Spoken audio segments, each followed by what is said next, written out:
The eldest princess controlled the imperial treasury, wielding power that dominated both court and country. Yet she spent her entire life locked in a struggle with my aloof and noble crown prince consort. He clearly hated her to the core. But on the day she left the capital, Peijin took his own life in his study, leaving behind only portraits of faceless women. Seizing the moment, the princess turned the tables, weeping bitterly before the court. My sister has never known a woman so cunning. She consumed the crown prince with such obsession he neglected his duties. I implore your majesty to issue a decree and punish the Shin clan severely. When an emperor rages, 1,000,000 corpses lie. I, Qin Shi, was condemned for failing to raise my daughter properly. My entire clan was implicated, doomed to be buried alive with the crown prince. Yet clearly, the eldest princess was the unattainable moonlight of Peijin's affection. Every stroke of his brush was an ocean of love for her. My existence as his betrothed and the 100 lives of the Shin family behind me were but insignificant pawns in their love-hate saga. When I opened my eyes again, I had reincarnated alongside Peijin. When assassins struck in the Imperial hunting grounds, lives hung in the balance. Ignoring Peijin, I threw myself before the emperor. From this moment onward, in this life, I shall soar to the heavens. If I become crown prince, I swear I'll marry you. You'll be my one and only crown princess. Before my death, Peijin's lies echoed in my mind. I believed him, wasting 3 precious years only to meet a tragic end. For those 3 years, I schemed by his side, squandering my entire dowry to help him seize the crown prince title. Now, he has everything.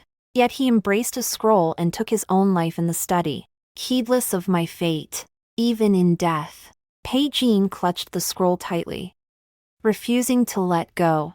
The portraits in his study, each stroke delicate and tender, were all his own work. Yet the women in these portraits lacked faces, only slender, beautiful silhouettes, impossible to identify, until the moment the princess appeared. And I understood everything. On the day of Peijin's burial, the princess knelt before the imperial hall, accusing me of being the woman in the portraits, claiming I had driven Peijin to his tragic death by denying him love. But it was Peijin who had dragged his feet, unwilling to marry me. No matter how I protested that the woman in his paintings was never me, no one would believe me. The princess' accusation enraged the emperor. He decreed that I, Qin Shi, had failed to raise my daughter properly, condemning my entire clan to be executed alongside the crown prince. Yet it was clear the princess was the one he loved but could never have. I was merely a pawn manipulated by Peijin, a tool to help him ascend to the position of crown prince. How could I not resent him? How could I not hate him? I sacrificed everything, only for Peijin to take his own life and drag mine along with it, destroying the Shin family's generations of reputation. In that moment, endless despair washed over me. Tears streamed down my face as a suffocating pain gripped my heart, threatening to choke me to death. My hatred reached its peak.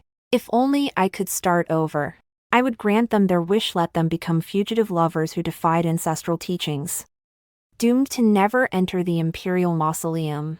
Ning Ning, your brother returns from the frontier tomorrow. No more tears. You hear? Mother ruffled my hair, her eyes brimming with affection.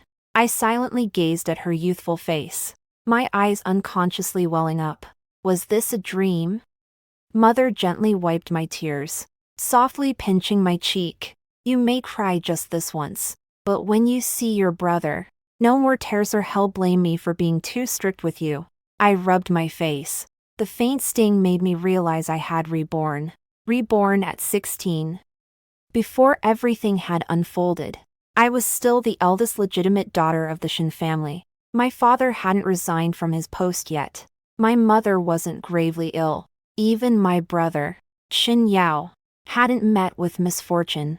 This time, I would protect everything I held dear. I would never repeat the past. After Shin Yao returned from the frontier, he frequently went to the palace to drink and discuss affairs with the second prince, Pei Huai, and the third prince, Peijin. In their eyes, I was destined to marry a prince from the Imperial palace someday. Qin Yao was laying the groundwork for me now, sparing me future humiliation. This time, Qin Yao was joining them for the Golden Autumn Hunt. The second prince personally organized this hunting ground, specifically providing a venue for the princes to compete. I clung to my brother, pouting and demanding to go with him. Qin Yao, exasperated by my pestering, teased me. Little sister, have you set your sights on one of the princes? Just tell your brother is it the second prince or the third? The second prince is most favored lately. He's cheerful and straightforward, a decent choice. Qin Yao propped his chin on his hand, studying me intently. The third prince, Pei Jin, is quiet and reserved, with deep thoughts. He's bound for greatness. Without the Qin family's backing, Pei Jin wouldn't likely catch the emperor's eye anytime soon. This lifetime, my gaze would never linger on them again, sparing myself the trouble. Brother, even if I have to marry, I want to meet them beforehand. Qin Yao relented at my request and agreed to take me to the Golden Autumn Hunt. At the hunting grounds, I encountered Pei Jin once more. His expression was cool and distant. His gaze lingered on me for a moment, holding a depth I couldn't fathom.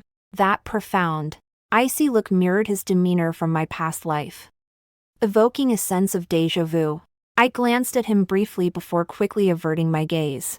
This humble maiden, Qin Ningyue, pays her respects to the third prince. Pei Jin fixed his eyes on me for a moment before reluctantly looking away. Miss Qin, do you know how to ride a horse? In my past life, Pei Jin had asked me the same question, not wanting to reveal my skills in riding and archery. I had lied. When Pei Jin took me hunting, we unexpectedly encountered assassins. It was my quick thinking that saved him. Thus, I became his betrothed. I steadied myself and replied firmly. This humble maiden has accompanied my elder brother since childhood and possesses some knowledge of horsemanship. The Qin family descended from military lineage, while sons were destined for the battlefield. Daughters could not lag behind. We had to wield embroidery needles with grace and spears with skill, though my mother strove to discipline my manners, urging me to become a virtuous and gracious lady. She could not alter the blood in my veins, a natural-born warrior. I never knew defeat. The princes all went hunting, vowing to see whose spoils were greatest upon their return. Qin Yao let me play with a foal but forbade me from joining them. Once they were all gone, I had someone bring me a gentle horse. I rode aimlessly near the camp tents at first. Seeing I had no intention of leaving, the servants relaxed their vigilance. When their eyes were no longer on me, I turned the horse onto a narrow path. This was the very path where Pei Jin and I had encountered the assassin. Strangely, in this lifetime, he chose not to take this route. Back then, after saving Pei Jin, I encountered the current emperor.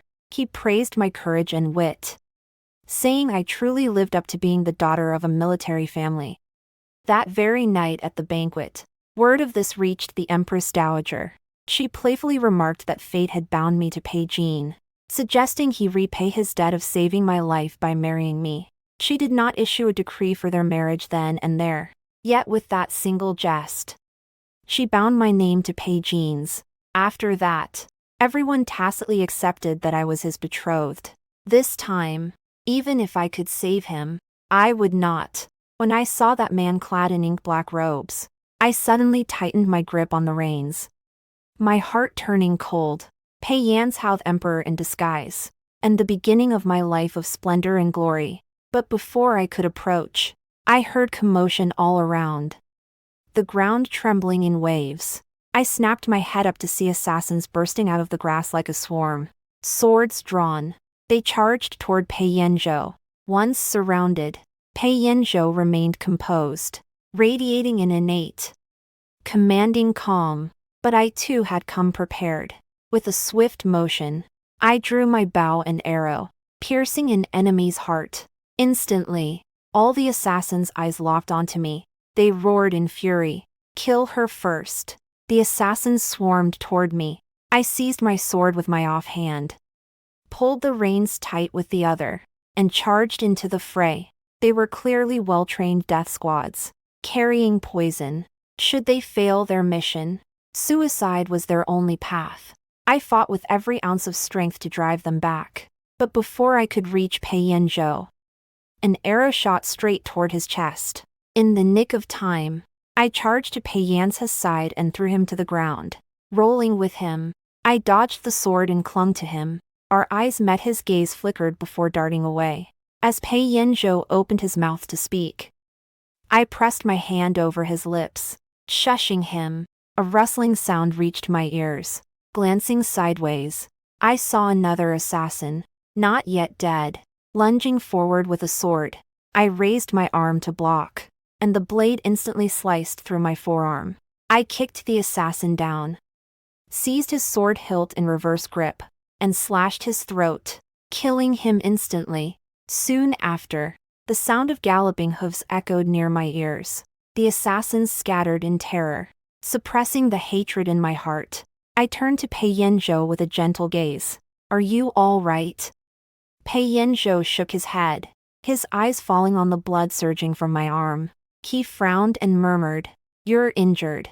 Many would bear wounds for him, yet few knew his true status. Fewer still would be wounded solely for his sake. And that was precisely what I desired. I pressed my lips together. "Just a minor scratch. They'll tend to it when we return. A woman bearing wounds is not a pretty sight." As he spoke, he placed a poultice in my palm, his gaze probing as he tested. "Your skill in mounted archery is extraordinary. You are no ordinary woman. Among the 3,000 beauties in Pei Yanzhe's harem, none could match my horsemanship and archery. The rarer something was, the more he desired to possess it. Besides, he didn't trust me at all. He feared I might be part of that group." I revealed my identity outright to dispel his doubts. "I am Xin Ningyue. It's quite normal for a young lady from the Xin household to know a bit of horsemanship, isn't it?" At these words, Pei Yanzhou froze. He belatedly realized he had misunderstood me. His expression shifted, the wariness in his eyes fading. "The Xin family's military reputation is renowned. I've certainly heard of it." I raised my brows, flashing a radiant smile. My tone was light and bright, radiating the clear innocence of a young girl. It was the purest smile, free of flattery or servility, just the sunshine of youth.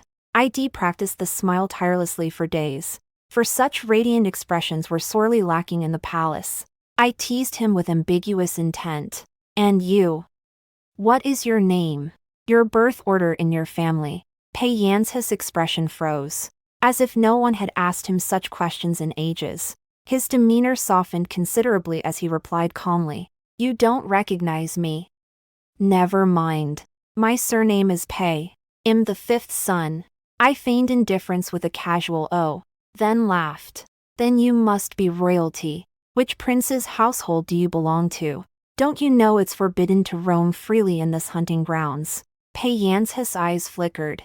I continued, "My mother says I'm destined to marry into the royal family when I grow up. And since I saved your life, the debt of gratitude should be repaid with my body. How do you intend to repay me?" Before my words faded, the sound of urgent horse hooves reached my ears. The belated second prince and Pei Jin were both startled by my remarks. Qin Yao leapt from his horse, grabbing my hand to pull me down to kneel. I yelped in pain and slapped his hand away. His expression darkened as he seized my arm to inspect the wound. "You're hurt. Then I'm finished. How will I explain this to father?" 3 days and nights kneeling in the ancestral halt that's inevitable. Qin Yao grumbled as he applied medicine to my wound. I noticed Pei Jin and the second prince both attempted to bow in respect, only to be stopped by Pei Yanzhou. I suppressed the upward curve of my lips, letting out a cold chuckle. This was only the beginning. They all believed my careless words would earn me punishment from Pei Yanzhou. But not only did Pei Yanzhou spare me punishment, he had me escorted back. "Quickly escort Miss Xin to her tent. Find a physician to tend to her wounds." Since they were still putting on this charade of concealing my identity right before my eyes at this very moment, then don't blame me for bringing this play to its climax tonight. The autumn hunt yielded bountiful catches for the princes, with the second prince taking the lead in his haul. By the hunt's end, dusk had fallen. The Empress Dowager hosted a night banquet in the palace, and Xin Yao and I were honored to be invited to attend. When I appeared at the banquet alongside the princes, the Empress Dowager's face lit up with delight. I bowed respectfully. Your humble servant, Qin Ning Yue, pays her respects to Her Imperial Majesty the Empress Dowager. The Empress Dowager's eyes sparkled with amusement. Her gentle, serene face carried an underlying authority as she inquired kindly, I hear you joined the hunt this time. Ning Yue, you are now of marriageable age. Have you set your heart on any young gentleman? You may confide in me, and I shall help you find a suitable match.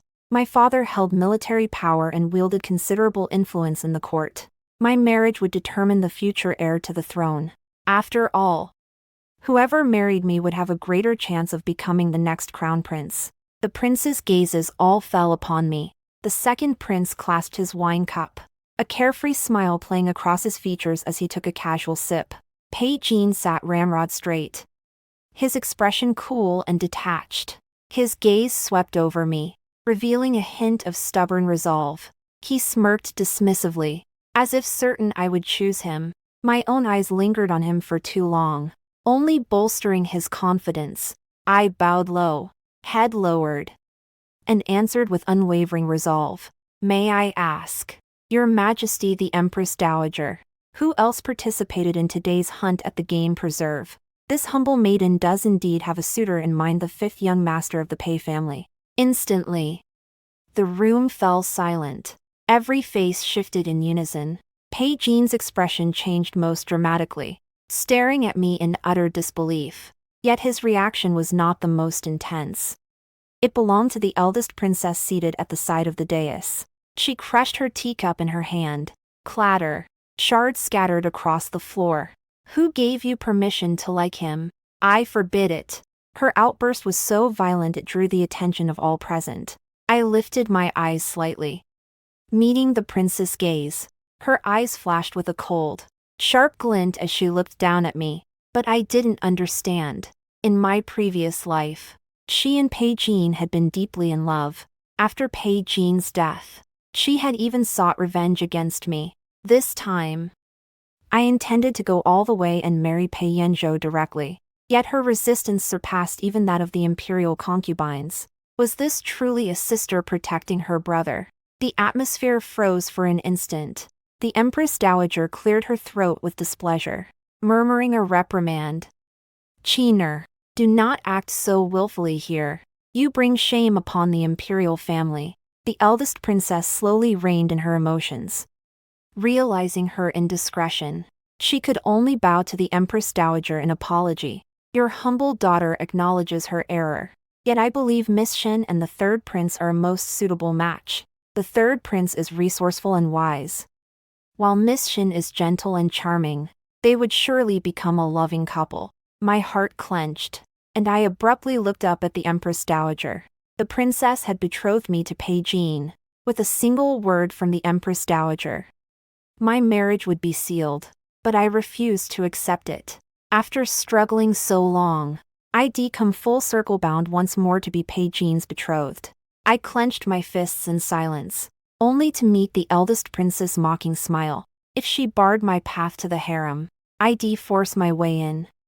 I knelt low, my tone neither humble nor arrogant, speaking earnestly. Meeting the fifth young master of the Pei family today has filled my heart with joy. I then turned to look at Pei Jin. His expression was already unsettled, but what I said next would darken it further. The third prince is reserved and steady, deeply cherished by the princess. It is this humble maiden who has overreached in aspiring to the third prince. He furrowed his brow, his lips twitching slightly before he let out a cold snort of anger.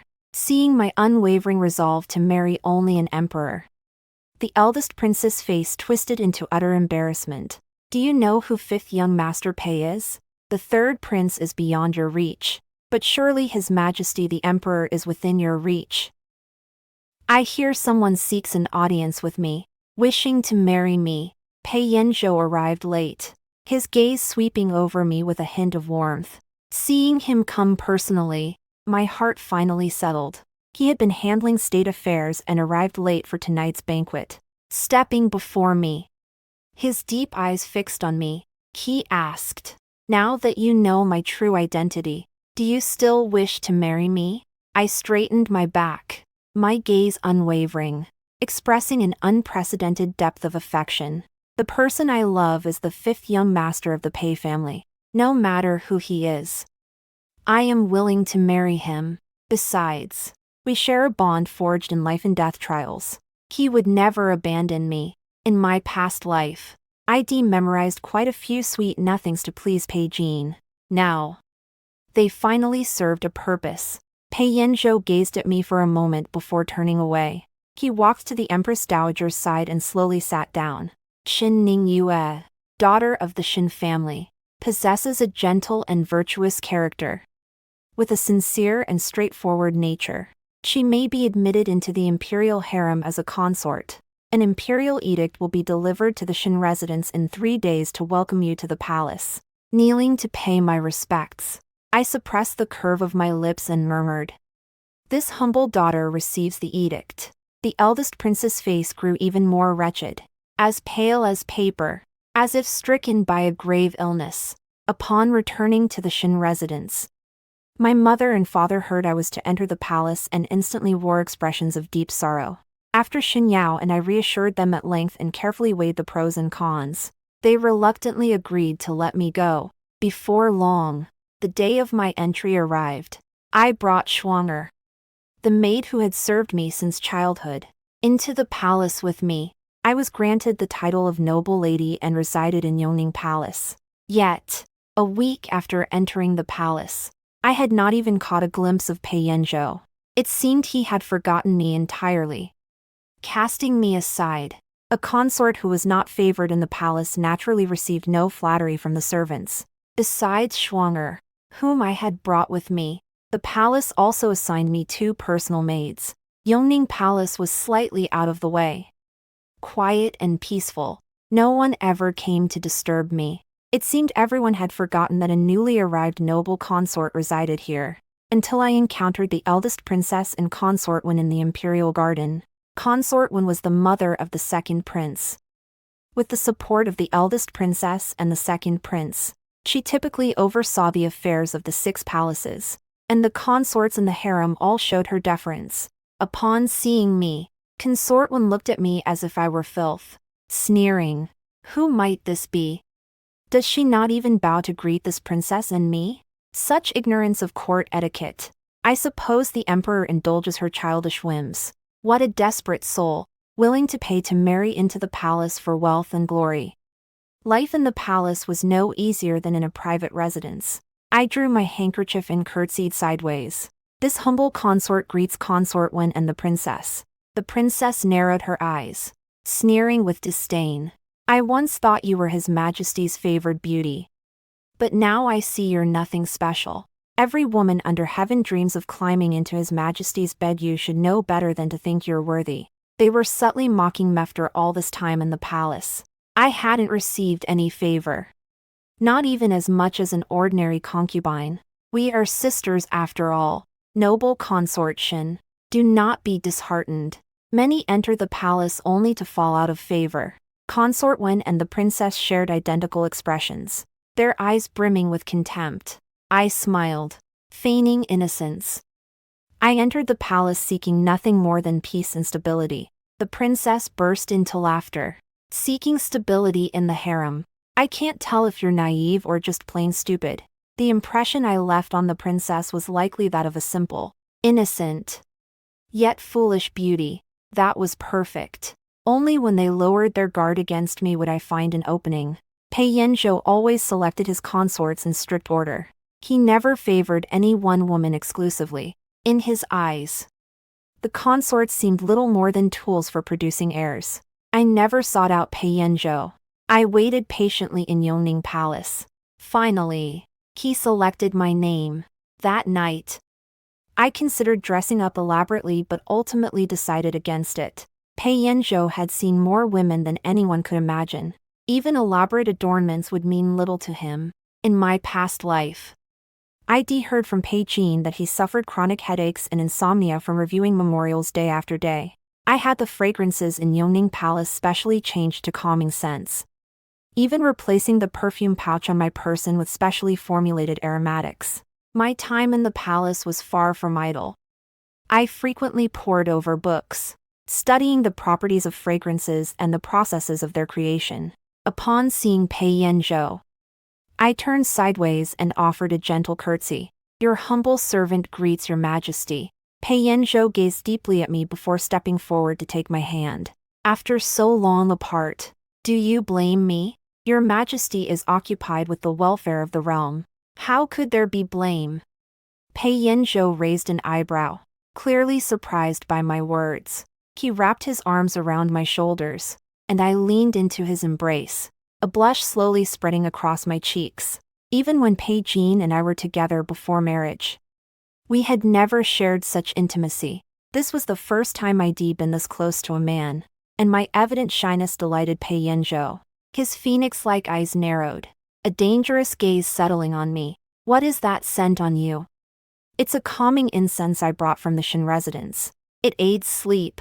I've carried it since childhood." "Does it bother your majesty?" Pei Yanzhou leaned close to my neck and shoulder. Inhaling deeply, a faint smile touched his lips as he remarked, "Indeed. This scent is quite soothing."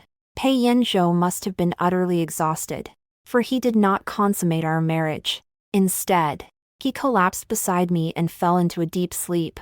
At first, only Schwanger knew that he hadn't consummated our marriage. Discovering the bedsheets remained spotless, her face betrayed a mix of surprise and disappointment. Within a day, the entire harem knew Pei Yanzhou hadn't consummated our marriage. Consequently, I faced mockery from the other consorts. "His Majesty has always showered his favors equally. Why does it not work with Sister Shin? Perhaps her underdeveloped figure fails to arouse His Majesty's interest." With that, the consorts burst into mocking laughter, jeering at my overly flat figure. Even Consort One was amused, offering hollow reassurance. "Sister Shin, do not fret. Your turn will come at the end of next month. If you cannot even satisfy His Majesty in the bedroom, Sister Shin, you'll likely never be chosen again." I smiled indifferently, saying nothing. They all assumed I wouldn't be selected again. But the slap in the face came swiftly. That very night, Pei Yanzhou visited Yongning Palace once more. I had specially prepared calming incense for him. Stepping before him, I whispered softly, "My father spent years at war. When he returned, my mother would massage him to ease his tension. Would your majesty care to try?" Pei Yanzhou nodded in agreement. As I massaged him to ease his tension, my body unconsciously brushed against his. I leaned forward to knead his temples. Midway through, Pei Yanzhou suddenly seized my wrist, his deep eyes fixed on me, tempting the emperor. My eyes widened in shock. "Why would I?" I protested innocently. "Why would your majesty say such a thing? I truly wish to relieve your stress." Pei Yanzhou curved his lips, his broad hand gripping my waist as his fingertips teased me with deliberate carelessness. His voice grew hoarse. "There's another way to relieve stress. Care to try it?" My face flushed crimson as I whispered, "What?" Pei Yanzhou leaned in, pinning me beneath him with a swift move. His kiss was forceful and commanding, yet his hands found the perfect spots along my spine to ease my tension. That night, the bed creaked and groaned with every movement. Only when dawn began to break did we finally stop. Schwanger entered, her face flushed with embarrassment. "To help me wash and dress, Your Highness. Our fortune has truly arrived this time." I smiled softly, suppressing the hatred churning within, and whispered, "Have you investigated yesterday's incident? Who spread the rumor?" Schwanger leaned close to my ear and spoke the truth. "It was Chen Xiao, the maid assigned to me by the palace." I murmured, "Then tell her about last night. The more detailed, the better." Since they were so concerned about the harmony between me and Pei Yanzhou, I would certainly not disappoint them. Lately, Pei Yanzhou had been staying overnight in my chambers every day. I never clung to him or sought intimacy. He spent more nights hiding here to sleep. Simply because my place offered him peace. But no matter what, sleeping together night after night like this. Conceiving a child is only a matter of time. The ladies of the harem can no longer sit still. I understand their restlessness and anxiety, but the eldest princess' agitation that I cannot fathom. Ever since she learned of Pei Yan's favor toward me, her gaze has grown colder. As if I had stolen her man. The thought sent a chill through me. The notion of Pei Jin having an affair with the princess was absurd enough. If she were to become involved with Pei Yanzhou as well, wouldn't that threaten to topple the entire dynasty? Upon learning of my pregnancy, both the princess and consort sent numerous nourishing gifts, all rare and precious items seldom seen in daily life.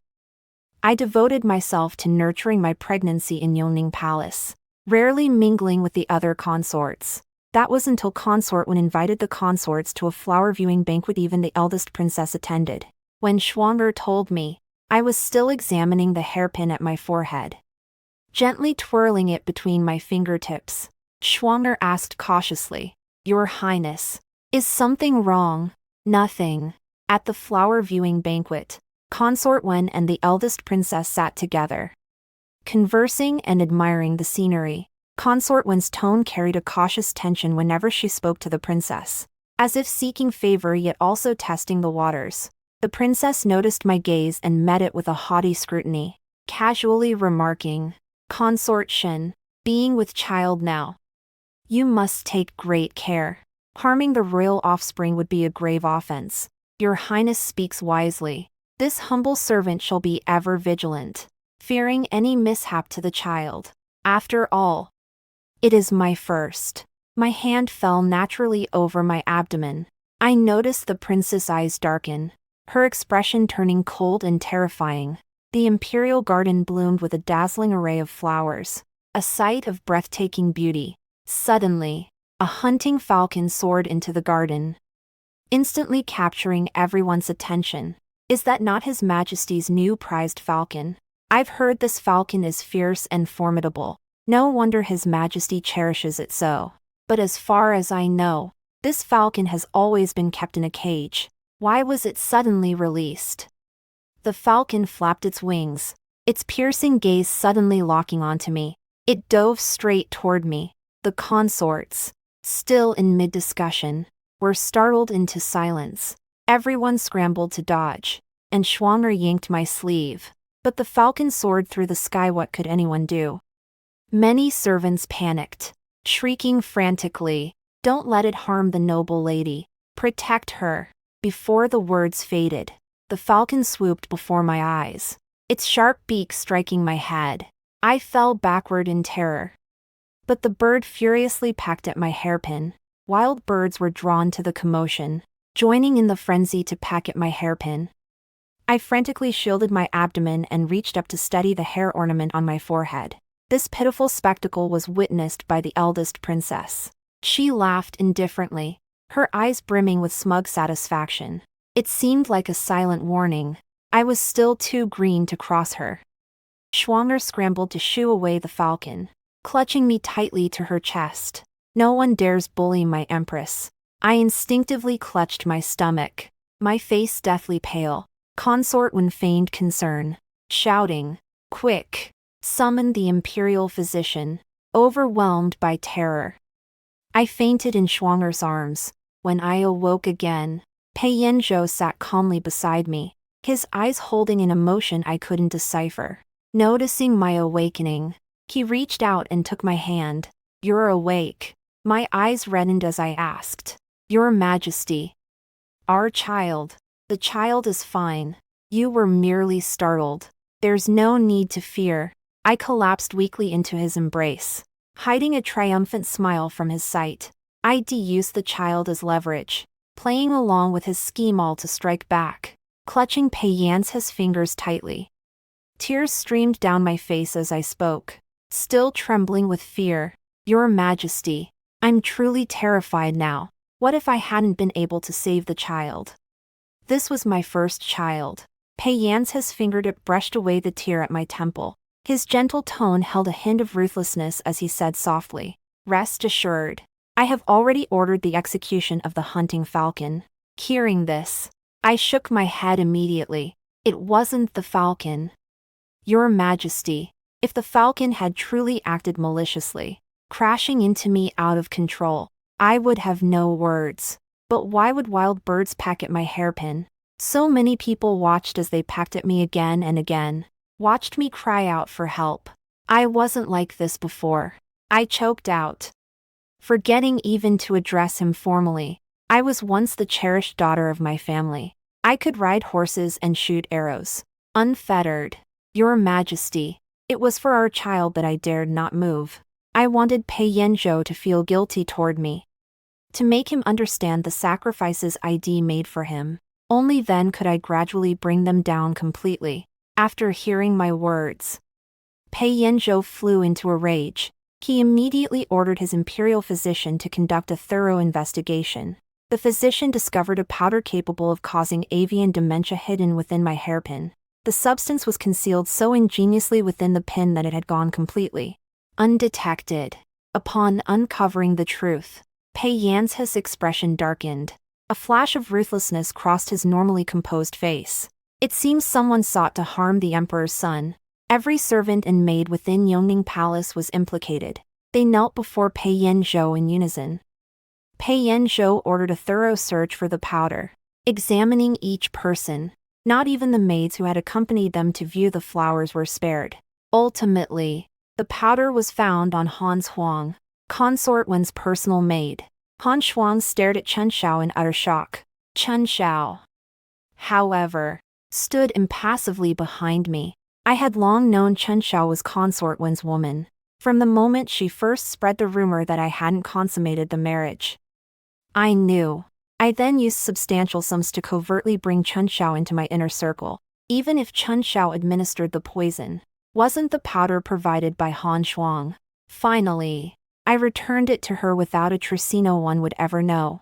Moreover, as Consort Wen's personal maid, who else but her mistress would dare plot against the imperial heir? Consort Wen's face drained of color as she stammered frantically, "Your Majesty, this has nothing to do with me. I would never harm anyone." The evidence was irrefutable. No amount of evasion could save her. Emperor Pei Yanzhou flew into a rage, immediately stripping Consort Wen of her authority to oversee the 6 palaces. "This is not the first time. Now you dare escalate your crimes, attempting to harm my own imperial son. You truly have no regard for your life. From this day forward, Consort Wen shall not set foot outside Jinghe Palace. You are sentenced to death by seclusion." Consort Wen collapsed to the ground, her mind gone blank. A prolonged silence fell over the entire harem. News of Consort Wen's punishment swiftly reached the second prince's ears. No matter how earnestly he pleaded for mercy, Pei Yanzhou rejected every appeal. He even issued a harsh warning. Anyone who dared intercede for Consort Wen would face the same punishment. Left with no other choice, the second prince sought out the eldest princess. "Aunt, you were always closest to mother. Now she faces this fate because of you. You cannot stand by and do nothing." The princess looked down at him with a condescending gaze, unable to suppress a smile. She angered his majesty. How could I possibly save her? Besides, when did she ever act for my sake? I've never sought to harm anyone. Hearing this, the second prince was utterly disheartened. His voice choked with emotion. "Aunt, from the very beginning, the one you truly wished to aid was not me, but third brother. Do you truly believe the world is unaware of your affair with him?" I knew the second prince would make his move, so I deliberately planted spies close to him. Consort Wen wielded authority over the 6 palaces solely because the eldest princess backed her. Now, I must not only dismantle the eldest prince's power within the harem, but also drive a wedge between her and the second prince. How splendid! Now, the only one the eldest princess could rely on was Pei Jin. Yet I also learned father surrendered his military authority, while I lay unconscious. He sought out Pei Yanzhou of his own accord. offering to relinquish command to ensure the safety of my unborn child. The Shin clan commands vast armies, their achievements overshadowing the sovereign. My child, whether son or daughter, was destined to be born in peril. To secure my safety and the peaceful birth of my heir within the palace, father sacrificed his real power. I suppressed the hatred churning within, feigning ignorance. Pei Yanzhou grew more attentive, elevating me from consort noble to consort. Yet this was never what I desired. The Shin family's prominence invites danger. In a few years, they'll face the same stagnation or decline as in my past life. I must secure a foothold within the palace, gain sufficient influence before Pei Yanzhou. More than anything, I would destroy both the eldest princess and Pei Jin with my own hands, condemning them to eternal damnation. Before I knew it, I was 5 months pregnant, though I remained secluded in Yongning Palace during this time. I knew everything happening outside. I had maintained secret contact with the Shin household all along. The eldest princess had long been itching for action. She never intended to let me deliver this child safely. Recently, she finally made her move. She arrived at Yongning Palace accompanied by Pei Yanzhou. Seeing such a large entourage approaching, I hurried out to greet them. The princess stood before me, her expression cold and haughty, a flash of icy glint in her eyes. She roared angrily, "Consort Shin! How did the third prince know about the mark on your left shoulder? How dare he even draw it? Have you and the third prince been conspiring in secret all along?" Only then did I realize the princess consort never truly cared for Pei Jin. She had only ever used him, and the one she loved. My eyes instinctively turned to Pei Yanzhou, unable to dwell on the thought. Tears welled in my eyes as I looked up innocently. "Your Highness, I do not understand what you mean." Pei Yanzhou's expression turned cold, his complex gaze fixed on me. A hint of doubt flashed in his eyes clearly. He didn't believe me. Seeing my denial, the princess immediately sneered coldly. "Your Majesty, Consort Shin was desperate to marry you, even pleading for it at the night banquet. Soon after, she conceived your child. It's only been 5 months. Yet her belly is this large. It doesn't look like she's only 5 months along." These words were clearly meant to destroy me. Even my child might not survive. But could she truly believe she had me cornered?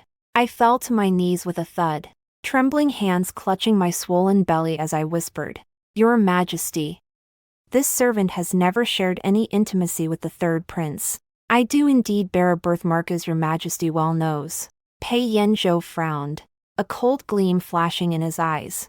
The eldest princess lifted the corners of her lips in a triumphant smile, her posture radiating absolute certainty. I shifted my tone abruptly and asked, "Princess, do you know what mark is on my left shoulder?" Hearing this, the princess raised the scroll confidently and declared, "Of course. The third prince has already painted the rose mark on your left shoulder. What else could you possibly deny?" At the mention of the rose mark, Pei Yanzhou's expression relaxed, his demeanor calming considerably. I rose and walked to Pei Yanzhou's side, taking his hand. "Your Majesty, you and I share an intimate bond. Have you forgotten the mark left by our frequent kisses?" Seeing our sudden closeness, the eldest princess stiffened, her hand holding the scroll dropping resentfully. "Consort Shin, what trickery are you playing now? Could there be marks other than roses?" Pei Yanzhou's gaze swept over him, warning in his eyes as he coldly declared, "I shall tell you plainly, the mark on her left shoulder is not a rose, but a peony. Pei Jin, will you persist in this nonsense?" The princess consort refused to believe it, certain she had already verified the truth. "Your Majesty, cease shielding her. I have examined this painting. The woman depicted is Consort Shin." With that, she thrust the scroll before Pei Yanzhou, her gaze fixed on me, brimming with pride and undisguised scorn. The princess was certain I was finished this time. But when I took the painting from her, I couldn't help but smile. "Princess, even if you harbor prejudice against this humble servant, you cannot deceive His Majesty with a blank sheet of paper." At these words, The princess' expression changed instantly. She stared at the scroll in disbelief. It was completely empty. Not a trace of ink, let alone a portrait of a beauty.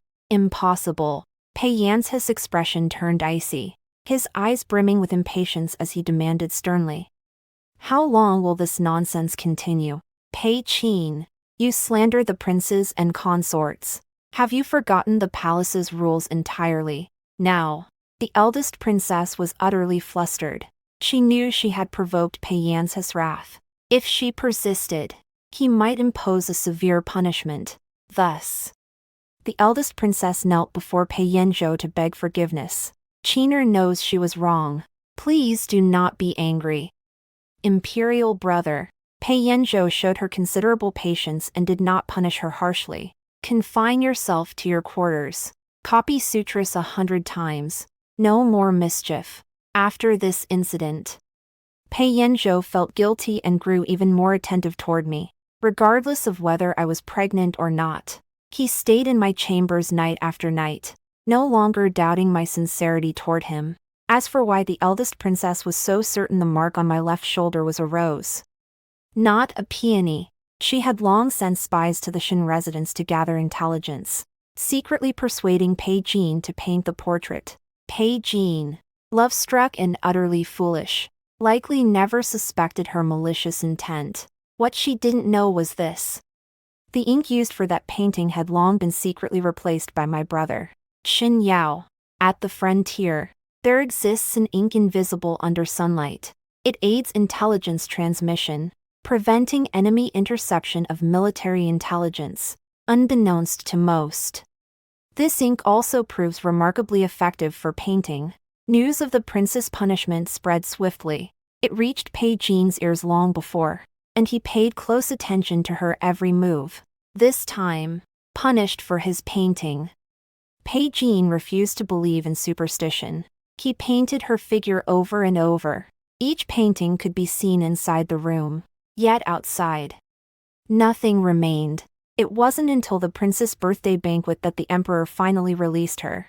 All the court officials came to celebrate her birthday. Even the consorts in the harem prepared lavish gifts for the princess' chambers. Everyone knew Pei Yanzhou doted on the eldest princess, indulging her to the extreme. They all eagerly sought to curry favor with her. Once the banquet began, I immediately noticed a painting clutched in Pei Jin's hand. Then, I glanced over at Xin Yao, who was drinking. He looked at me and nodded imperceptibly. I turned and sat down, pretending nothing had happened. Ministers presented lavish gifts, and the second prince offered gold, jade, and agate. When it came to Pei Jin, he stepped forward, presenting a scroll with both hands. This painting is my own creation, every stroke expressing my heartfelt devotion to my aunt. I pray she will not find fault with it. I glanced at Xin Yao, who caught the signal in my eyes. He immediately chimed in with the crowd. We've long heard of the third prince's extraordinary skill. His paintings are truly lifelike. Since he's put such effort into this, why not let His Majesty and the ministers admire it together? Instantly, many ministers began whispering among themselves. The third prince adores poetry, and painting it said his works are impossible to obtain. Such dedication must mean this is a masterpiece. It would be a shame not to unfold such masterful work for all to see. Your Highness is too modest. Such divine artistry deserves to be shared with the world. The ministers were truly adept at flattery. Even Pei Yanzhou was stirred by their enthusiasm, commanding, "Unfold it for us to see. If the painting is truly exceptional, a generous reward awaits." Hearing this, Pei Jin's expression turned troubled. He instinctively glanced at the princess, then shifted his gaze to Xin Yao. In Pei Jin's view, the painting couldn't reveal its true beauty under the blazing sun. It would likely disappoint everyone. Yet he couldn't defy the imperial command. He could only slowly unroll the scroll. The moment it unfolded, the entire hall gasped in unison. The princess, who had remained composed, could no longer stay seated. She rose to her feet, her eyes blazing with fury and despair. Pei Yanzhou shattered his wine cup in a rage, roaring, Absurd. Instantly, everyone trembled as they knelt. Pei Jin stared at the painting, utterly bewildered. In that instant, endless despair consumed him, causing his legs to buckle as he collapsed to his knees. He flung the scroll down in a fit of disbelief. How could this painting reveal itself so plainly under sunlight? The woman depicted was no longer faceless, it was the eldest princess, exquisite. Flawless features. Her attire was sheer, her fragrant shoulder half exposed as she reclined against a soft couch. A pair of beautiful feet were slightly raised, a gesture both flirtatious and alluring, stark contrast to her usual haughty and icy demeanor. Due to the ink used, Pei Jin had never imagined this painting would be seen by others. He certainly hadn't imagined it would be seen by Pei Yanzhou himself. The eldest princess was utterly disgraced. Unmarried. She had been immortalized in a suggestive painting by a prince. Your Majesty, I have no idea how this painting came to be here. It must have been switched. Prince Pei Yanzhou's expression darkened with displeasure. Suppressing his rage, he ordered an inspection of the painting. He also had it compared to Pei Jin's previous works. Finally, a minister stepped forward, knelt with a deep bow, and declared in a trembling voice, "Every stroke and ink mark bears the unmistakable hand of the third prince." Prince Pei Yanzhou's imperial wrath erupted, casting aside all concern for royal decorum. He flung the scroll back at Prince Pei Jin's face, bellowing furiously, "How dare you still try to wriggle out of this? To harbor such intentions toward the eldest princess is an utter disgrace to the imperial family." Pei Jin was utterly terrified. Kneeling on the ground, cold sweat pouring from his forehead, he stammered incoherently, "Your Majesty, I only harbored admiration for my aunt. I never entertained thoughts of romantic affairs." His painting had already proven everything, yet he persisted in his lies. Just as I was about to rise, I saw Xinyao step forward and kneel. "Your Majesty, this servant has been closely acquainted with the third prince. In his study, I once saw walls covered with scroll paintings. The women depicted were exquisitely rendered, yet all were faceless. This servant dares to speculate. Could it be that the subjects of these paintings are all Her Highness the eldest princess?" Pei Yanzhou's expression turned icy cold. He raised his foot and kicked Pei Jin. He narrowed his eyes, suppressing his rage, and ordered in a low voice, "Search, scour the third prince's palace thoroughly. Leave no stone unturned." Pei Jin knelt on the ground, nearly overcome by despair. He looked at Xinyao in utter disbelief. He didn't know. All of this was within my calculations. I had long ago instructed Xinyao to replace his ink. Before he presented the paintings, I swapped the invisible ink for regular ink. All I needed was a subtle push at the birthday banquet, and Pei Jin would meet his end today. The injustice of my past life is finally cleared. In this moment, I feel nothing but boundless satisfaction. Soon, a large number of scrolls were found in Pei Jin's study, all depicting faceless beauties. Each scroll depicted his boundless affection for the eldest princess. Not only that, but guards also discovered a golden hairpin beneath Pei Jin's pillow. When Pei Yanzhou took the hairpin, he clenched his fist tightly. The eldest princess could no longer hold herself up, collapsing weakly to the floor as tears streamed down her face. Pei Yanzhou laughed bitterly in rage, coldly demanding, "Pei Qin, this golden hairpin was personally given to you by this emperor. You claimed it was lost, and we sent men searching high and low. Yet now it lies upon Pei Jin's bedchamber. How do you explain this?" With that, Pei Yanzhou flung the hairpin to the floor. It clattered to the floor with a loud clang. The room fell deathly silent. The princess rushed forward, disregarding her dignity, and picked up the hairpin. She lowered her head, sobbing uncontrollably, her entire body trembling. "Your Majesty, I never intended to have anything with Pei Jin. At this point, you will never believe me." Pei Yanzhou's eyes blazed with icy fury. His voice, strained with rage, grew harsh. "How can I possibly believe you?" The prince's eyes were red, brimming with tears. Her expression twisted into one of pitiful despair as she let out a helpless laugh. "Don't you know who I truly love?" She was accusing Pei Yanzhou. But Pei Yanzhou was the emperor supreme and unshakable, even with her accusations so blatant. All she received was a slap. He struck her across the face, delivering his final decree. Princess Fei Qin, for her misconduct and violation of propriety, is banished from the capital. She shall never return and is to be sent to a nunnery to atone for her sins. In that moment, utter despair filled Fei Qin's eyes. She laughed wildly, tears streaming down her cheeks. "Brother, Qiner can no longer stay by your side. But I must ask, do you truly believe the women in this harem love you?" Her venomous gaze suddenly fixed on me, her finger pointing accusingly. "Especially Hershin Ningyue. Does she love you?" "No, she loves not you, but your throne, the supreme power you can grant her." She knelt on the ground and banged her head hard against the floor before Pei Yanzhou. "Qiner wishes we could go back to when we were children, when you were just my brother." Hearing that Pei Qin was to be expelled from the palace, Pei Jin crawled on her knees to her side, tears streaming down her face. "Auntie, I'm the one who ruined you. Consort Shen, I beg you, speak for Auntie. Don't let her leave the capital." Pei Jin grabbed my robe. Now, I was Pei Yanzhe's most favored concubine in the harem, carrying his imperial heir. He had nowhere else to turn but to plead with me. Such devotion. How dare Pei Jin ask for my help when he can barely save himself? Seeing this, Pei Yanzhou kicked Pei Jin away with a single blow, his expression cold as he addressed him. "Third Prince Pei Jin, for your debauchery and utter foolishness, you are banished to Yizhou. You shall never return to the capital. From this day forward, you have no connection to the imperial family." Pei Jin was effectively expunged from the family registry. Henceforth, his life or death would hold no bearing on the imperial house.